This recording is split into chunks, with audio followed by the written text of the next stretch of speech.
자본주의 사회에서 돈은 빚이다. 그 빚으로 자본주의는 돌아간다.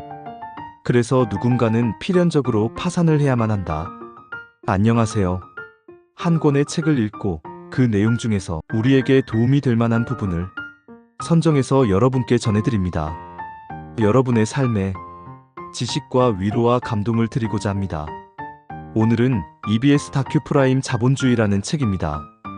TV에 방영되었던 다큐멘터리를 책으로 만든 것인데요. 오래되었지만 꼭 소개하고 싶은 좋은 내용이 있어서 소개해드리고자 합니다. 바로 1장에 나오는 자본주의 사회에서 돈은 빚이고 그 빚으로 돌아가는 사회다라는 내용입니다. 1편과 2편으로 나누어서 알아볼게요.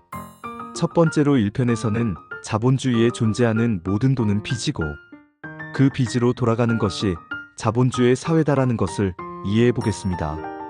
두 번째로 2편에서는 빚으로 돌아가는 자본주의 사회에서 필연적으로 파산을 할 수밖에 없답니다. 이제 1편 이야기를 시작해 보겠습니다. 빚이 있어야 돌아간다고? 빚이 없어야 돌아가지 않나?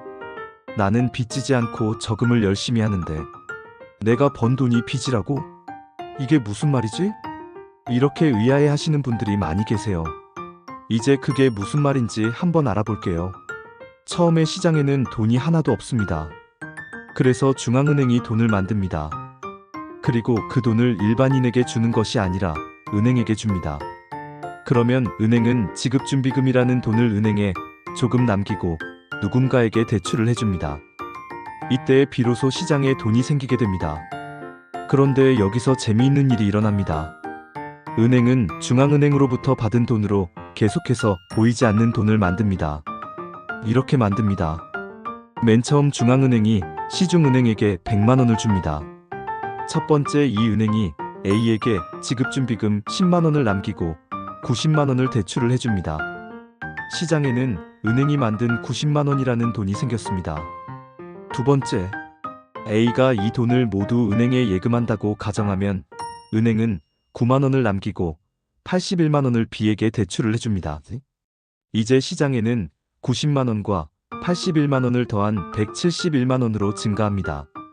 세 번째, C가 81만원을 저축하고 은행은 대출을 하면 이제 시장에는 돈이 총 244만원으로 증가합니다. 네 번째, 다섯 번째 등 계속해서 저축과 대출을 한다면 시장에는 돈이 계속 증가할 것입니다. 결국 얼마까지 증가할까요?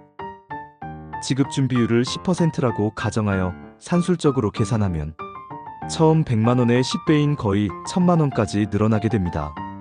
그래서 시장에는 총 1000만원의 돈이 있게 되는 것입니다.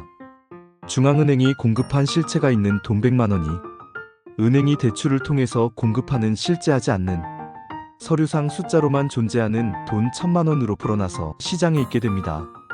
우리가 이 돈으로 월급을 받고 사고 싶은 것을 사고 먹고 싶은 것을 사서 먹는 것입니다. 여기서 우리는 두 가지 중요한 사실을 알 수 있습니다. 첫째, 시장에 나와 있는 돈은 은행으로부터 대출을 통해서 나오게 되었다는 사실입니다. 시장에 존재하는 이 1000만원이 모두 누군가 대출한 돈이라는 사실입니다. 누군가 대출한 이 돈으로 우리는 월급도 받고 용돈도 받고 저축도 하고 그렇게 사용하고 있는 것입니다. 그래서 자본주의 사회에서 돈이라는 것은 누군가 대출이라는 행위를 해서 시장에 나오게 된 빚이다라고 하는 것입니다. 이제 여러분은 자본주의에서 돈은 빚이다라는 말을 이해하시겠죠? 둘째로는 이러한 빚을 통해서 시장이 돌아간다는 것입니다. 이러한 빚 즉 대출이 없으면 어떻게 될까요? 시장에 돈이 없습니다. 그러니 자본주의라는 시장이 돌아가지 않습니다. 빚을 통해서 돈을 시장에 넣어주어야만 하는 것입니다. 그래서 대출이 계속해서 일어나야만 돈이 공급이 되고 시장이 돌아가는 것입니다. 그래서 자본주의는 빚으로 돌아간다라는 사실을 이해할 수 있습니다.